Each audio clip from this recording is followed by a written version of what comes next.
Have you ever wondered why there always seems to be one thing after another stealing your peace? Something else always showing up to take from you, even when you don't feel like you've got anything else to give. Today, the 10,000 faces of peace thieves and how to defeat every single one of them once and for all to live your best life in 3, 2, 1.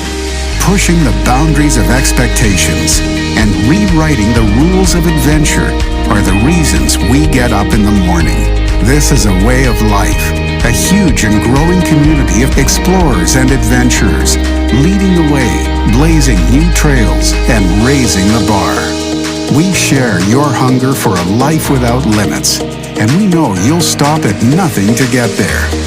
Greetings, KB creatives all around the world in all four corners. I'm Stephen Canyon. So glad you could join us for another adventure of attracting our best lives. Email address is kineticbelief@stephencanyon.com. And the website is stephencanyon.com. Miss Maggie, greetings to you, my best friend. Greetings, How are you today? I'm wonderful. Yeah. Happy day to you. Happy Friday to you. Is it Friday again? Already. Can you believe it? It's just clipping along faster or something. No, this has been the fastest week, I think, ever. Of my entire life. It's because we've been so going. I hate the word busy. We haven't been busy. We've been heavy into creation and creativity and lots going on. It's time for another hike. Yes, I'm feeling that. Oh, yeah.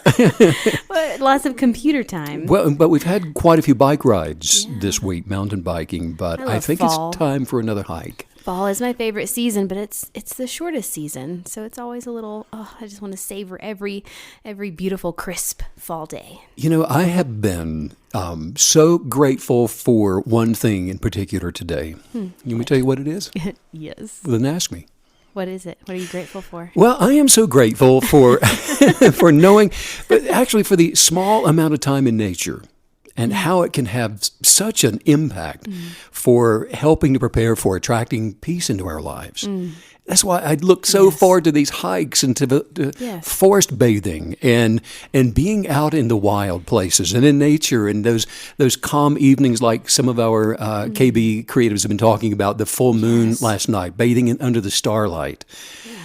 You and I have made a practice of forest bathing now regularly for about 12 years, I think. Yeah. And it's really just a predetermined plan for having a couple of hours forest bathing to help us to unplug from technology and the noise of the world and just to slow down. It's such a gift, isn't it? It always feels like a cure-all. Anything that's going on, anything you need to decompress from or heal from or anything, it's always it's amazing to me the difference between when you first get to the forest and when you leave. Have to do it. KB Creatives, this is something that is a way of life for all of us, isn't it? Yes. I mean, it brings us into the present moment, and we're out there under the canopy of trees, and regardless of the season, we de-stress, and it just relaxes us. Well, and it activates all the senses, I find, too. Just everything there's so much to smell and feel and touch and see, and the experience is so deep. And it also, there's something, too, that it makes you feel very connected to your original self. There's something very organic and holistic about the experience. Very natural. Now, I know somebody that is just tuning in for the first time, and they're going, forest bathing? What the heck are you talking about? Don't go away. I didn't know you could broadcast this kind of thing. No, okay, so seriously, how do we forest bathe? First, we find a location. Yes. And there's a place about 45 minutes away from us right now that we've not gone to yet that I really want to go. We use a really good app. It's called All Trails is the name of the app. And they any trail you can possibly imagine, it will show it to you anywhere you are. So we find the location, and then we make sure that we've left the phone and the camera behind when we're going out to forest bathe. Yes. And we're going to be walking aimlessly and slowly when we do it. We don't need any devices to do that. And what we do is we just let our bodies become our guides. Yeah. You just find that trailhead and start. And we listen to where it wants to take us, where our bodies kind of want to go, and how many times have we just kind of gone off trail because it's no longer about the trail, it's about the space and the place. Yes. And so what we do is we just follow our nose and take our time because it really doesn't matter if we're going to get anywhere or not. That's not the point of forest bathing. We're not going anywhere. And what we're doing is we're just savoring the sounds and the smells and the sights of nature, like you were mentioning, just the feeling and the touching and the just letting the forest in. Yeah. And the key to unlocking the power of the forest is actually it's in the senses. Mm-hmm. And so we just let nature enter in through our eyes and ears and the nose and the mouth, the hands, the feet, and to where it just starts to become us. And we listen to the birds singing and the breeze just rustling in the leaves of the trees. Mm-hmm. And it's an extra added benefit if there happens to be color that's starting to come through those trees. And then we look at the different greens of the trees. And we pause and just let the sunlight filtering through the branches caress us. And we smell the fragrance of the forest. And we breathe in the natural aromatherapy of the place, to where we can just, we taste the freshness of the air as we take in those deep breaths and we place our hands on the trunk of the trees around us. And if it's there, we dip our fingers and toes into a stream. And, just like recently, and I think it was posted on Instagram, we decided just to sit right there in the Snake River as it just flowed out of Yellowstone. Yeah. We sat there for hours. Mm-hmm. We didn't talk, just feeling and sensing and just listening to our feelings and hearing the rush of the water and feeling it slide through our fingers. Recently, and sometimes we're out and we'll just lie down on the ground. Mm-hmm. Yeah. We'll take a hammock and lay there under the trees. Yes. And it's just drinking in the flavor of the forest and just releasing our sense of joy and our sense of calm. By doing that, actually, we're connecting with our sixth sense. And that's just a state of mind, a state of presence. And we just simply connect with the original intention for all of nature, which takes us back to the original intention for ourselves, away from the noise. And we remain quiet in that place. And then easily we cross the bridge to joy. Forest bathing. While I'm thinking about it. I feel so relaxed listening to you describe that. As I was describing that, actually, Meg, this is flowing from me right now.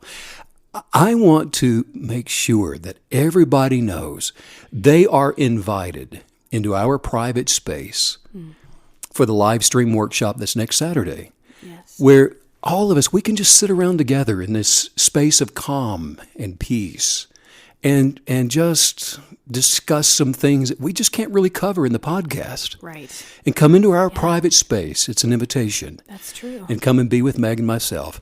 And actually, it's like a hygge, which is a Danish word, and it's a Norwegian word it's just a mood of coziness that I'm putting out there right now for everyone to sense. And show up for that comfortable friendliness in our hygge space, where we're just going to share feelings of wellness and contentment and just become one together. And we're going to talk about some of the intimate things, Meg, that we need to know regarding how to master the daily walk in kinetic belief. Wow, yes. Because it's a way of life. And how do we always attract circumstances to change according to our desires? We're going to explore all of that together. And you're right, there's only so much that we can do here. I know it's a few times a week, but still I always feel like there's so much left that we don't get to. And so being able to just fill up this space with all of the extras and all of that intimate knowledge and understanding and exchanging those energetics with kinetic believers, it's going to be wonderful. Well, most of our listeners are listening like we're talking. We're kind of in between places. We're on the go. We're coming from somewhere. We're all kind of busy. And our podcast is throughout the week, and it's during our busy moments that we pause long enough to do a 30, 40, 50-minute podcast, but that's about all the time we have. Yeah. But what this space is going to do is we're going to plan in advance to disconnect from those busy energetics and just be. Yeah. To where we can really explore together. And actually that live stream is where we're going to go deep together into the founding and the basis for mastering kinetic belief and all of the energetics behind why kinetic belief with the right perspectives never fails. It never fails to change our circumstances for abundant living. And that's coming up next Saturday, and I cannot wait to do it. Already seeing so many names showing up to this. I'm so excited to connect with everyone. Every single person brings such a unique energy to this space, like you're saying. It's going to be really, really exciting. Well, today I want to talk about the 10,000 Faces of Peace Thieves. And this is something near and dear to me and something that I've been practicing for many, many years now. Do you ever feel like your life has been robbed of the peace that you so desperately long for? Yes. I think all of us do. You know, there's a longing, and I think it's innate to human species. In fact, I know it is. And it's not just to any one nationality or any one type of person. This is a worldwide innate longing and desire, a part of human nature, especially if it's been taken from you. We all know that it's been removed, and we want it back. Peace is one of the most prolific, inalienable rights that human creatives actually come into the natural already possessing. It's already inside of us. And every single affront toward that inner peace that's already within each of us is an affliction. It's a proverbial cut. It's not something that should have happened, but it hurts when it does happen. An affliction requires something or someone to cause pain or to cause unrest in our lives. So an affliction is an affront. It's a meddling with what already was. It's not the original. So how do we stand guard over the original in order to protect our peace? I mean, how do we put a demand on our original peace? And that's really what I want to talk about today, because not only is it possible to take back our peace and keep it for good, but it's the original intention or the bias for all of humanity, for all of creation. It's unnatural to not live in peace. There is an afflictor, there is an affront to the original energetics of peace. And I'm telling you that there is no alarm system, there's no flying security camera, no armed security guard that can keep the afflictor to peace out. There is only one thing that can stop the affliction, and that is you. Yeah. And that is me. There's only one opposer to peace. There's only one afflictor. Even though it has 10,000 faces, there's only one. And unless we become equipped right now today to identify that one thing that is an affront to our peace, it has the ability to lurk around quietly while taking small things from us. I mean, maybe you didn't even notice that something else was missing from your life. We practice missing things. And so over time, the opposing affliction of diminishing return, it's been able to steal something much, much bigger and much more important, and that's our peace. Maybe it's even been able to get away with it until now. And I have actually wanted to talk about this more in depth for quite a while now, but because there is nothing more valuable to every human being than that of peace. And you began with such a powerful truth that yes, we're all so diverse, we have unique genius of purpose, but this is something that everybody, just about everybody in the history of the entire world has always wanted. So much so that, you know what, the world's inhabitants have gone to extremes to try to acquire it, and the human soul actually just thirsts. There's an unquenchable thirst for peace, and it will try to acquire it by pursuing money and fame, using drugs, cheating, lying, stealing, and think wrong thoughts about life itself, anything. I'll try anything. Somebody once told me I would eat the bark off a tree if I thought it would bring peace into my life. But anything to bring their soul some kind of peace. With all of this effort to locate peace, a study of humanities that I've done, going all the way back to the beginning of recorded history, has proven one thing, and that is playing whack-a-mole with the 10,000 faces of affliction in order to acquire peace does not work. It doesn't work. That's because we'll never find peace in acquisitions.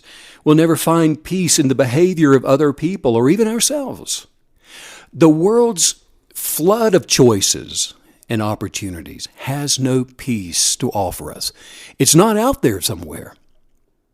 I mean, there's only one way to enjoy true peace, and that is through the unconditional affection of our Creator. It's through the masterful peace that each of us came into the natural with, dwelling already within us. It's inside of us that we can live free of anxiety and free of depression, free of fear, poverty, lack, and sickness, and all those things. We can live in contentment and joy and security, rest and wholeness. In fact, you know something, the affliction to peace comes from a world that believes itself to be redefined by the negative judgments of condemnation. And that's why the peace that we have through the self-realization of our genius of purpose, that's why it's worth fighting for, Meg. I mean, if you aren't experiencing that a peace that's greater than knowledge in your life, the question is, it's this: are you ready to deal with the afflictions that steal your peace? Wow. You know, when you say that there are 10,000 faces of peace thieves, it just seems like we're going to be really busy chasing all of them down. Oh, absolutely. It seems like there's a lot of whack-a-mole, right? Yes. But here, look, there are 4 ways to put a demand on your peace. Okay. And to stop the 10,000 faces of peace thieves. And there is a way to do this. Okay, well, I can do 4 things. Okay, That's well, just 4 things, right? all right. The first thing for you to do, Meg, is this. Gratefully expect to attract and manifest peace. Expect it. Expect to manifest it. Put a demand on it showing up in your life. Because look, if we want to manifest our peace, we've got to start with we got to start where our peace was actually afflicted to begin with, which is where the contradiction to our original identity first showed up in our lives. If we really believe, for example, if we've meditated to know that we have an eternal purpose for becoming an expression of our best lives in the natural, and that there's nothing to fear, there's nothing more to question regarding a peace that's rightfully ours, and there's nothing more to consider where our peace and our right to peace is concerned than the fullness of our subjective peace is always going to be attracted to displace every would-be thief in our lives. The nature of a thief, and I think we all know this, is to rob us. Well, in this instance, it's to rob us of our peace, to take it from us. And it's those energetics that are always going to be going for the jugular, which is our kinetic belief for our best lives. The jugular of peace is your kinetic belief. And every original intention for advancing our mind, body, and soul toward perfected completion already belongs to us. Well, and I really, the way that you just described a peace thief it felt very important to understand that it is like a thief, and it does sort of, these energetics will come in, especially with peace, and for lack of a better word, they will snatch it. Because whenever you lose your peace, you do have this sense of you're gripped with something. You know, you've been gripped with fear, you've been gripped with anxiety, and it sort of pops up.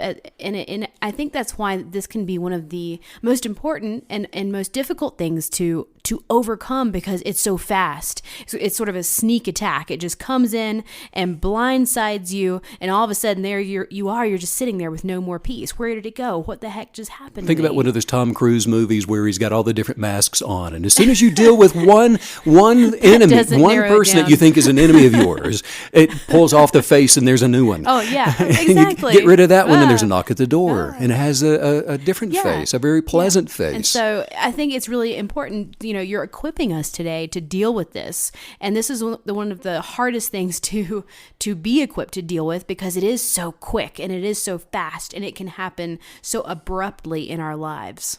Well, the only way that a person is ever going to be swindled out of their original peace that surpasses the circumstances in their lives, peace that has nothing to do with circumstances, is to become convinced otherwise. Now, here's where the journey begins. You might say, well, I believe what you're saying, Stephen. I choose to believe in the original intention for the law of attraction, yes, to deliver exactly what I expect, and I believe that, and yes, I want peace. Well, now, wait a minute. I know you want peace, but do you expect peace? Do you believe without a doubt that you will have peace? Or do you sometimes wonder if peace in every area of your life will ever even actually manifest for you. Wow. Because it's in that tiny area where kinetic belief and unbelief intersect that the peace thief lies in wait to ambush our beliefs. Every human creative has the ability to desire, imagine, and speak, and attract, and manifest. And the creative ability is within each of us right now. So to have peace is to trust our manifesting desire to have what we were created to become. And it's by aligning with the energetics of unconditional love and choosing once and for all to never again accept anything less than the expansion of life in every area that we can enjoy the kind of peace that passes reasonings every day in every area of our lives. That's where peace comes from. And it comes from enjoying every good thing. You know, this feels like really vital information because you're really taking peace, the definition of peace, and moving it over from sort of a byproduct of good circumstances to the manifesting column. You know, you're manifesting wealth, you're manifesting health. Oh, and we're manifesting peace. It's not just the result of some other good thing happening. It's not just not being bothered. It's not just the neighbor's dog not barking at 3 a.m. Right. That's vital information, though, to understand that, to really get a hold of, to even obtain peace. Let's understand what the heck it even is. Right. The translation of the word peace, it actually comes from one of the world's oldest languages, and it dates back almost 4,000 years now. And the word peace actually means nothing missing and nothing broken. It means to be whole. It means to be complete. So as long as there's something missing or something broken in our lives, guess what? We're not at peace because we're not whole. Right. That kind of peace has always been the original intention for all of life. Where there is wholeness, you see, there is alignment. Well, what does alignment mean? Well, it means that we don't have to tolerate any kind of sickness or disease because, after all, everybody gets sick. It means we don't have to expect to have debt because, well, everyone has debt. It means we don't expect pessimism simply because others are negative. It means we don't expect to be angry or afraid just because social media says it's normal to be pissed off. We don't model our expectations after what everybody else is doing because, look, most people have never experienced the original peace that kinetic belief has and offers where we already have it within us. Peace is not just the absence of problems. I mean, it includes everything that makes for our highest thought forms for life. That's what alignment with our Creator's bias, the intention for our lives is. It's the peace of our advancing life, unaffected by negative imaginations. Well, it's like an abundant river flowing, and it's unmoved by any kind of opposing obstacles. I love that idea of a flowing river of energetics. Just taking care of my peace is kind of like, just washing all of my cares away. I love that. And the way that you just described peace as well, it really is demonstrating to us that, peace is twofold. So you're manifesting peace. It feels good. It's this holistic approach to how you're feeling and experiencing life. But then it's also setting the stage for the rest of your manifesting. Because if you're void of peace, good luck manifesting anything else. So it's interesting how it's something that we're adhering to and we're receiving it and working it. But then it's also affecting everything else. We're setting the stage, aren't we? Yes, We've got everything in place. We're out in the forest. We're bathing. We're sitting in the river and the water is washing through. Yeah. And now what? We have entered into the presence of the expectation of peace to become us. Because I have to say, like, when you start this manifesting process, one of the most difficult things is to get your posture right, is to get that, like you're saying, to set the stage appropriately so that you're ready to manifest. Because if you go in with this nasty attitude that you can't seem to kick, nothing's going to happen. Well, negativity is what's going to happen. But this is just really illuminating when it comes to peace. Absolutely. It's setting the stage of expectations because now it's at this point that we do something that I call we bring in and we expect and to harbor and give place to the 3 guards of peace. Ooh, I like that. 3 guards of peace. Yeah. Now, these are the ones we call into the scene because we're ready. Yeah. We have that expectation and we're grateful for peace becoming us. And so now it's up to the 3 guards of peace. Gosh, doesn't having a peaceful mind sound good? Yes. Doesn't it just, Oh my goodness, that Where were you smells good, yesterday? doesn't it? Right? It smells good. Well, so where does it even come from? Okay, there are 3 guards of peace that we can employ that attract abundance, joy, and peace into our lives. Well, what are they? The 3 guards of peace are, number 1, kinetic belief. Number 2, gratitude. Yeah. And the third one is love. Wow. That will do it. Together, Right. the 3 Wow. guards of peace, they're unstoppable. The trifecta. They are uncontainable and they are immovable. Together, they can identify the 10,000 faces of thieves. We don't have to be able to do that. The 3 guards of peace do that for us. And I love how you said that you're going to employ them, as if, let me go on LinkedIn and find Right. gratitude. But they are and there. connect belief and Just, love. they are always at the beckoning call. Look, they can block the 10,000 faces of thieves to be able to overcome anything or anyone that robs us or should seek to rob us of our peace. We could call them, you mentioned the trifecta, we could call them the Triple Crown victory. I like that. Yeah. Over any attempt of peace thieves to steal from us. Every energetic that opposes our best life is a counterfeit and an opposing enemy.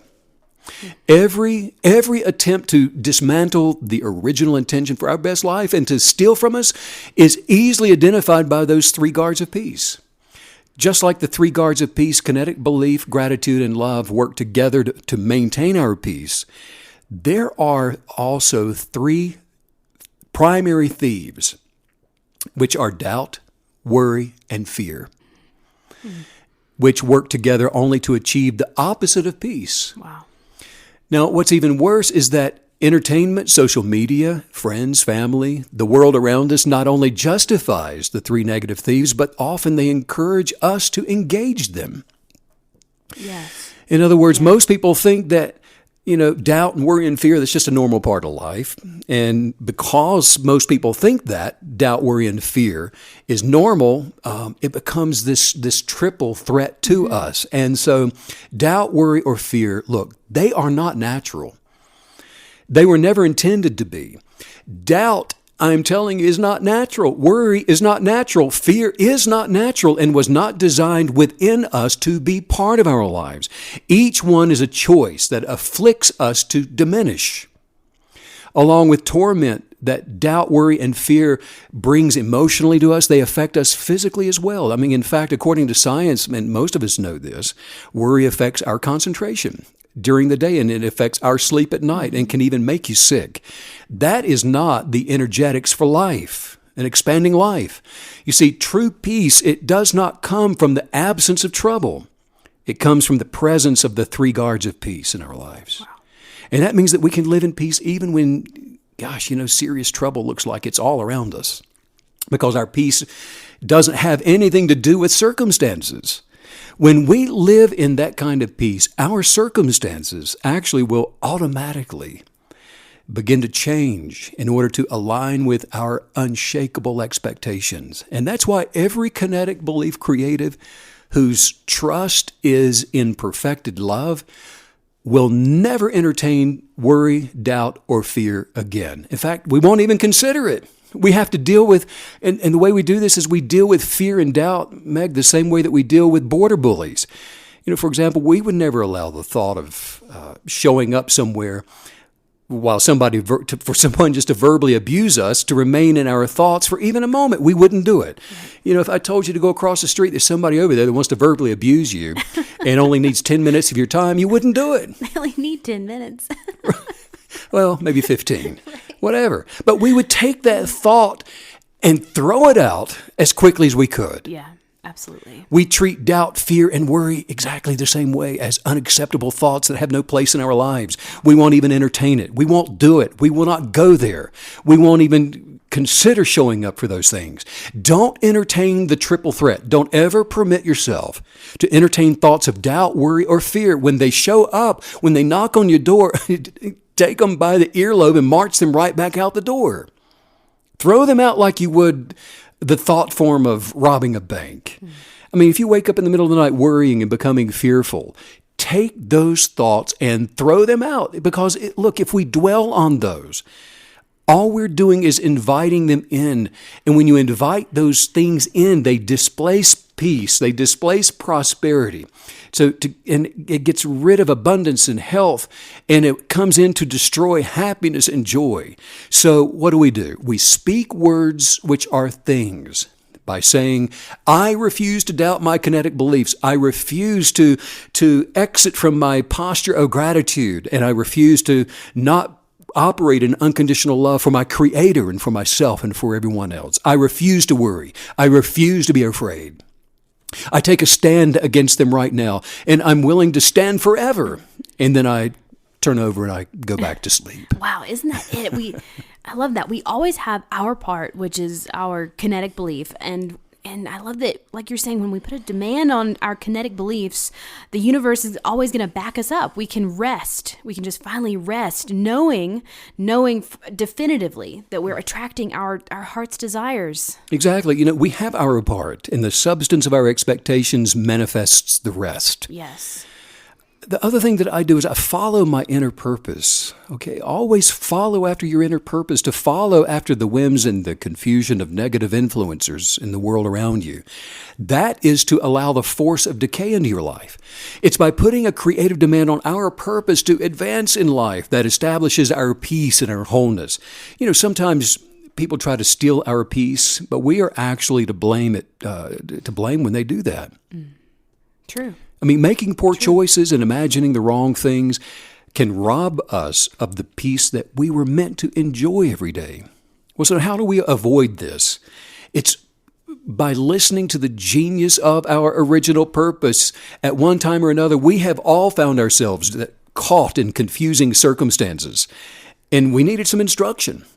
We need counsel. We need some guidance. Want somebody else show up and take me by the hand and show me the way out of this mess. Even after mulling it over again and again and again, the conundrum that we still just aren't sure what to do is often lingering around. And maybe it was just something that isn't something that we've ever even thought about before. We find ourselves in a situation scratching our head going, how in the world did I get here? Of course, yes. And then something else shows up, and maybe your employer says, okay, I need you to move 3 states away. And so now here you are, faced with a decision of whether to move to one city or another. Tell me what to do. So somebody, you're needing some help here. Look, when we find ourselves in that kind of a situation, one thing that's holding us back is our ability to know that we're doing the right thing. Right. And that's so true. That's where the inward unction from our genius of purpose comes in. And it's not until we look within that we're going to find the answer. Wow. Confusion comes easily where there's a lack of knowledge regarding our original identity for overlaying as a lens in all these specific situations. It's the inner unction for guidance. And by the way, it's not a feeling. And that inner unction for guidance is not even our own thoughts. It's the ability to eliminate the voices of persuasion in the world and only hear from our original voice through the check and balance of the energetics of love and the inward witness that always agrees with love. Wow. Now, these are 2 different things, but they will never contradict each other. They are both a vital part of living our best lives. In other words, reflecting from within actually saves us a whole lot of trouble in this life. Because if we don't know to follow the dictates of our chosen profession, of our kinetic beliefs, then we may end up, in fact, we will end up in destinations that just could lead to all kinds of unnecessary problems and circumstances. Yeah. The inward unction to align with our Creator's intention, that is the thing that helps us to know what to do and what to avoid. That is a function of peace. And if I don't have peace from within about something, well, I don't do it. If I have to wait, then I'm just going to wait until I have a peace that is in agreement with my choice. So let your peace be your umpire. commit and trust everything in your life to your purpose, to be at peace and to be grateful, and then your desires will succeed within your desires for peace. Wow, that just seems like such a powerful culmination for today's podcast. Knowing that our guide for peace is within, remembering that, meditating on that, so that we're not still looking around trying to find the answer. We have, like you said, the umpire right now is in there. It's letting me know how to play the game of life. Right. And the last thing that I would say today regarding the 10,000 Faces of Peace Thieves is to love others even when they don't deserve it. That's a big one. Because the energetics of love never fails to produce. Love never fails. Now, and that is the most powerful key to guarantee a best life lived. Love for our Creator, love for ourselves, and love for others. I mean, it sounds simple, but it can be a struggle for a lot of people. And why is it so important to fill ourselves up with the attitude of love? It's because someone will steal our peace if we don't do it. If we've been making great strides in our kinetic belief, working through the journal, and we're making progress, spending time establishing our articles of faith, overflowing with the practice of gratitude and speaking our truths, our light begins to become really bright. In other words, a bright light shines on a dark horizon, and it becomes the most noticeable thing on the hill. As a result, the faces of energetic thieves are drawn toward that illuminated thing. And they're going to extinguish that bright thing if they can. How? The energetics of doubt, worry, and fear will show up in order to promote negative circumstances. And it will also use people. The destructive intelligence of those things know that people have a way of afflicting harm into our day and into our peace and into our joy. If someone filled with those things, strife, anger, resentment, jealousy, fear, any of those destructive forces detects your opposing subjective reality, the fullness of your light, one of peace and joy and happiness and prosperity, then I'm telling you a battle of energetics is going to show up in order to ruffle your feathers and throw you off course for your best life. So the daily job of the kinetic believer is to not take the bait, everyone. That's good. It doesn't, I don't care if they know how to push your buttons. Deactivate the buttons. Don't take the bait. Strife is the enemy of peace. Unforgiveness is venom to a life of prosperity and abundance in every area. Well, what's the antidote? The attitude of unconditional love. What's the attitude of unconditional love? It's one that celebrates, champions, edifies, and encourages all others at all times, regardless of who, what, where, or why they are what they appear to be. It's the life-changing power of positive energetics. Wow. Anytime that we're able to forgive, even the worst offender, it shows mercy and grace, even where there's no merit for such things, even when somebody doesn't deserve it. If we believe that our love for someone else has to be deserved, then we position ourselves in judgment of others. And to do that is an observational belief, which the law of attraction will attract our negative belief to become us.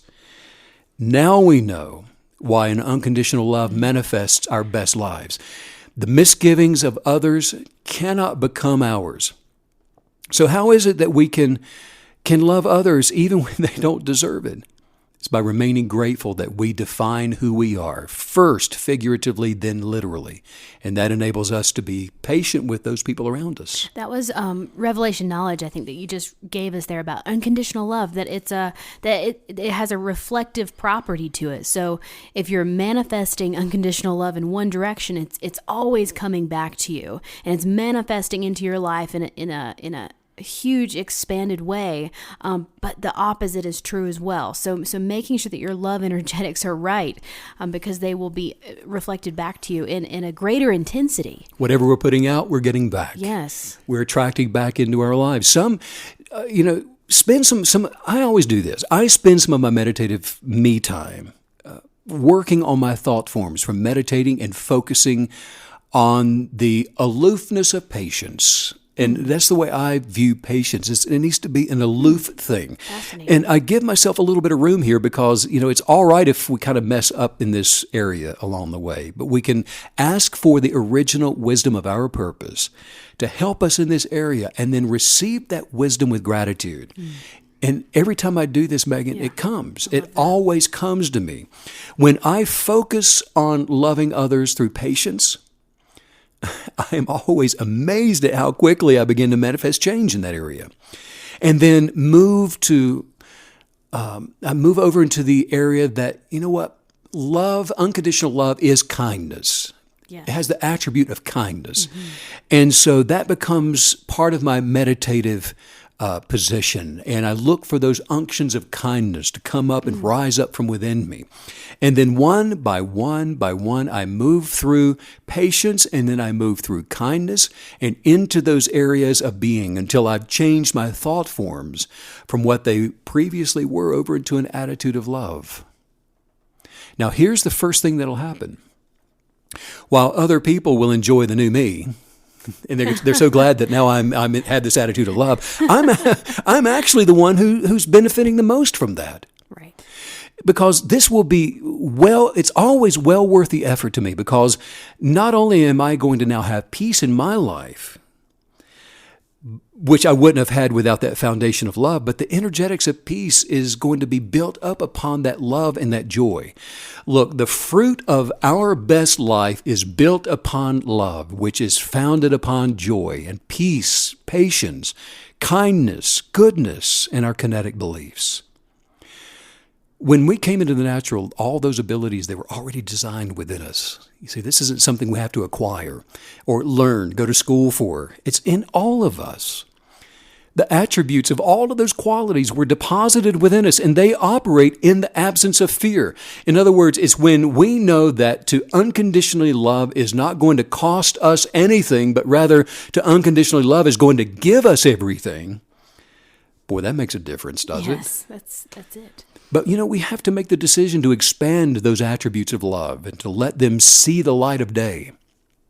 It's one thing to talk about it. It's another to let it become us. An attitude of love is a decision. It is a decision that will manifest great prosperity and peace into our lives. But it's our authority and it's our dominion as human creatives that requires that we get to decide. It's really a decision that we make, a cognitive decision that we're always able to make. And when we start operating in these subjective truths, expecting every original intention for our individual greatness, refusing to worry, refusing to fear, listening to our inner genius of purpose, and stirring up an attitude of love, we recapture our original peace, and we maintain that then for our good life. We can live the life that most people only dream of. And the 10,000 Faces of Thieves only has one source. And today, I believe it has been found out. So, hey, everybody, go put a demand on your peace and go get it back. Yeah. It belongs to you. Ralph Waldo Emerson said, "Nobody can bring you peace but yourself." There it is. Spot on, right? Yes. It's already within us. How did he manage to sum up the entire podcast? He stayed out in the woods. In one sentence. And he didn't come That's out. True. He was out on the pond. I have to say, I was wondering if after reading the title of today's podcast, you were going to go, okay, 10,000 Faces of Peace Thieves, number 1. Right, yeah. We got 10,000 we're going to go through today. Number 99. Right. This was awesome, Steve. Well, let's everybody just say this out loud. Yeah, Stand up and shake it out. Shake it out. Shake it Say out. this. Say, "I am a vessel of peace and quiet. I am a vessel of peace and quiet. And the presence of my peace is abundantly overflowing. And the presence of my peace is abundantly overflowing. I unconditionally love. I unconditionally love. And promote myself. And promote myself. And who I am. And who I am. I am grateful. I'm grateful. For the abundance of peace. For the abundance of peace. That is constantly flowing. That's that's flowing constantly into and out from my life. into and out from my life. I sense with every breath I take I sense with every breath I take a feeling of peace and love a feeling of peace and love for all others. For all others. My peaceful presence helps others to live in a state of peaceful optimism. in a state of peaceful optimism. And the mutual benefits of love, because I promote peace and love, benefits everyone. benefits everyone.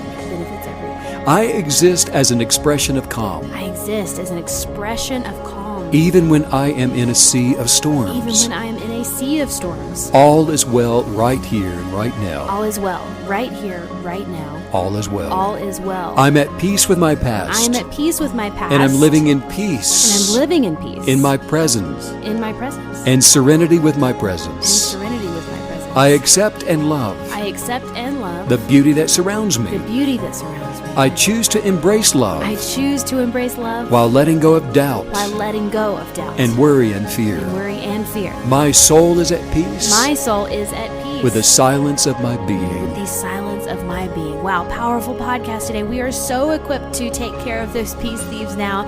And if you are interested in checking out the guided journal that Stephen mentioned on today's podcast, you can do that at stephenkenyon.com. That's also where you're going to be able to sign up and register for the workshop that we are so excited to engage with energetics of all the KBs out there.